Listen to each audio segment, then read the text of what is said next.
Letter 3.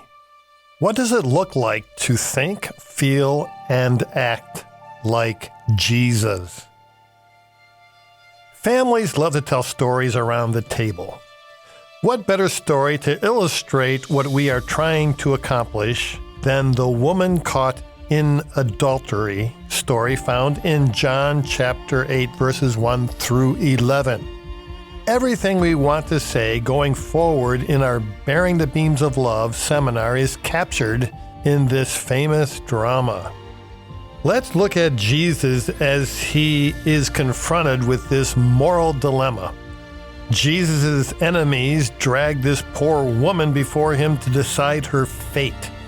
If he allows her stoning, he fulfills the Mosaic law, but breaks Roman law. If he lets her off, he sets himself against Mosaic law. Instead, he stoops and writes in the sand with his finger. This is the finger of God motif, and therefore takes us to God's finger that wrote the Ten Commandments. It is essential to see that Jesus embraces the whole of the ancient Hebrew law because it is his law. Knowing their hearts, but avoiding their hypocritical duplicity, Jesus places the challenge before them. He who is without sin casts the first stone. They all disappear from the oldest to the youngest. Jesus sees this and asks the woman, "Where are your accusers?" Then he says, "Neither do I condemn you. Go and sin no more." It is essential to see that Jesus thinks in paradoxes.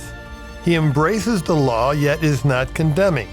He is most tolerant with the sinner, but is intolerant with the sin. His enemies think completely opposite.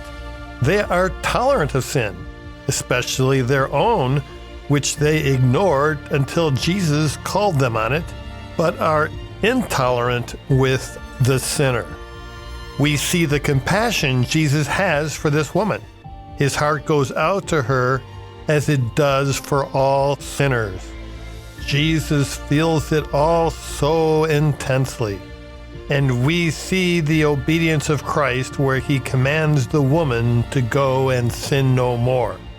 As Jesus is obedient to his Father, so he expects all of us to be obedient to our common Father. The absolute beauty of this story captures it all in utter simplicity. Jesus is teaching us all that we can, indeed, think like him, possess his own heart towards sinners, and act in obedience like him.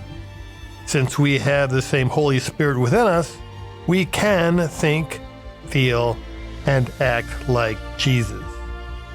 God bless you.